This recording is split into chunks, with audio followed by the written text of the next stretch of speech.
Matt Miguez has plenty on his mind, and he's ready to share it with the world. It's time to hear the Miguez Mindset.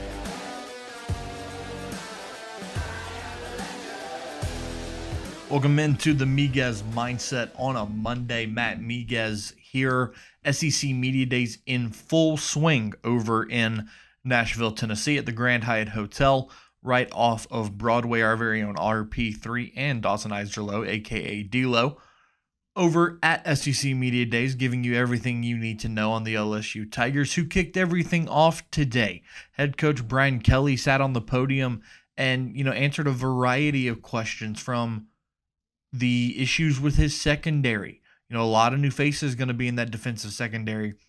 How does LSU, look to build on to that?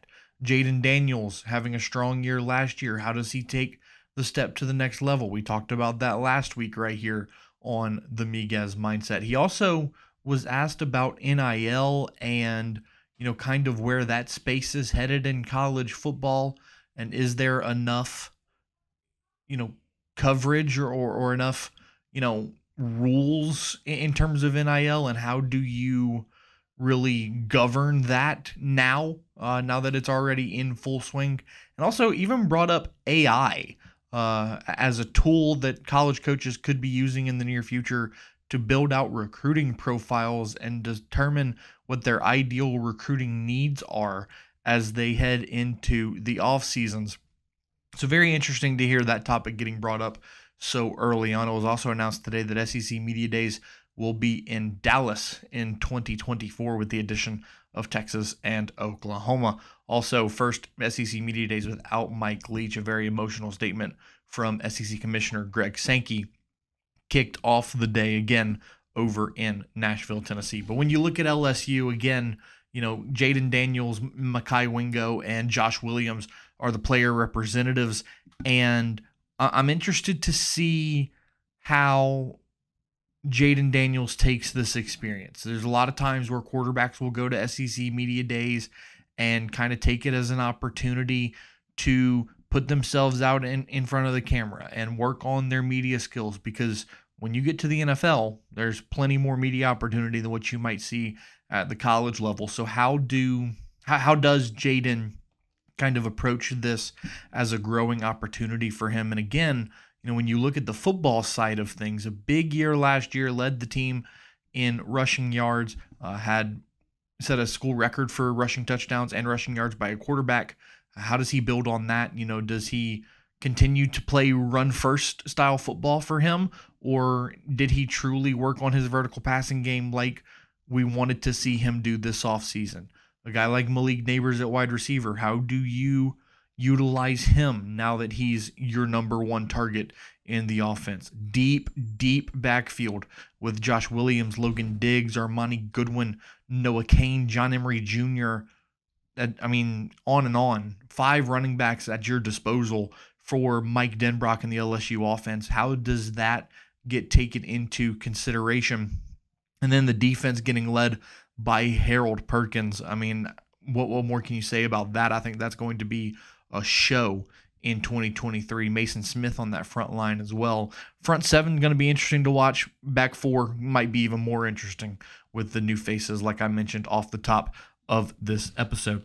When you look around the SEC, at SEC Media Days, they're giving their predictions on order of finish. I'm going to go ahead and give mine here right now. So in the SEC West, in 7th place, I've got Mississippi State. I think they're going to struggle this year in the first year under Zach Arnett, and that's to be expected, right?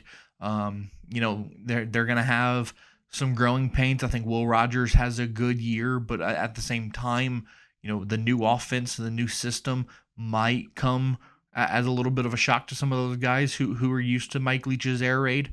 So I see Mississippi State struggling this year. I think they finish maybe 5-7 on the season. In 6th, I'm going to go Texas A&M. I think Jimbo Fisher's final season in College Station is this year.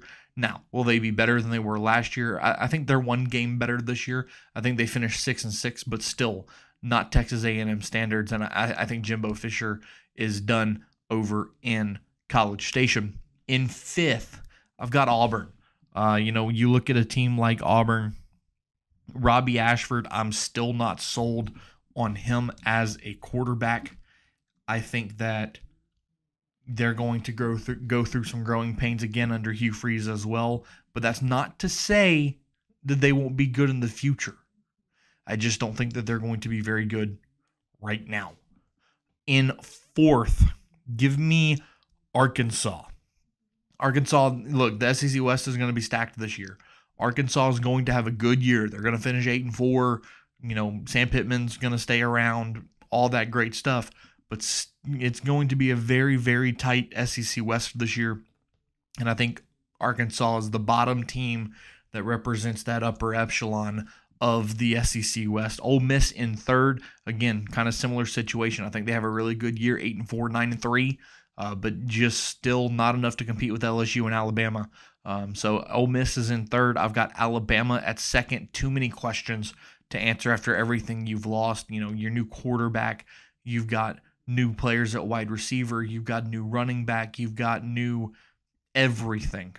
Just too many questions to answer if you're Alabama. So I think they stumble a little bit this year. Maybe go 9-3, 10-2, and finish second in the SEC West. And I'm picking LSU to win the West again. Very strong expectations for the Tigers this year. I think they could even be an outside playoff team in 2023. So I'm looking at LSU to finish off and win the SEC West. And then in the SEC East, I'm going to say last place is Vanderbilt. Look, I think that Vanderbilt still has a lot of work to do. Clark Lee gets a contract extension. I think that's well-deserved.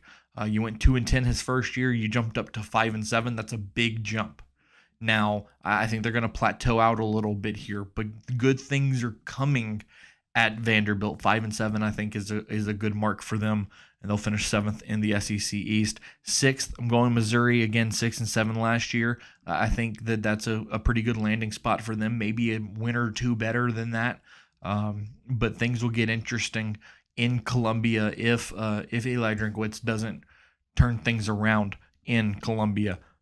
5th, give me Kentucky. I think they take a big step back without Will Levis and some of those skill players that they had last year. Defense is going to take a hit as well. Devin Leary's a good quarterback. I'm not going to take that away from him, but I just think he's not going to have enough around him in order for Kentucky to truly compete here in the SEC East. At 4th, give me South Carolina. I don't really believe the Spencer Rattler hype. He fell off at Oklahoma, hasn't quite been the same since. I like Shane Beamer as a head coach. I think South Carolina is going to be really, really good for years to come. But this year, I'm seeing 8-4, 7-5 type of season for the Gamecocks. In 3rd, give me Florida. Florida improves dramatically this year. 6-7 a year ago. I think Billy Napier has them 8-4, 9-3 here in 2023. A big year for the Florida Gators with a great recruiting class, currently number 3 in the country, coming in for the 2024 season. I really see big things on the horizon over in Gainesville. And 2nd, give me Tennessee. Joe Milton's going to be an interesting story at quarterback. I heard Jordan Rodgers say today, probably the most physically gifted quarterback in all of college football. I don't disagree with that. The guy has a cannon of an arm. But how does he play in Josh Heupel's system? How does he fill the shoes of a guy like Hendon Hooker, who had a big 2 years over at Tennessee? He's got some weapons. The offense is built around him to have success, but can he pull it off? And then, of course, Georgia takes the top spot in the SEC East again. Carson Beck, first-year quarterback. Look, I don't know that Georgia's going to be the team that they've been the last 2 years. I don't know. I can't say, they're a shoo-in to win a national championship, but I think Carson Beck's going to do enough to keep them relevant. I think LSU ends up winning the SEC as a whole and goes into the college football playoff. And then from there, look, anything can happen. But definitely going to be a fun season of SEC football. The SEC season begins August 26th with Vanderbilt. LSU season, of course, beginning September 3rd over in Orlando as they play Florida State. Coming up later this week, we're going to talk some more Houston Astros. We're also going to talk some New Orleans Saints as training camp is on the horizon. So much more coming up on the Miguez Mindset here on ESPN 103.7 Lafayette and 104.1 Lake Charles. Don't forget to follow all of our YouTube pages at ESPN Southwest Louisiana on Facebook, and then at ESPN_SWLA on TikTok, Twitter, and Instagram.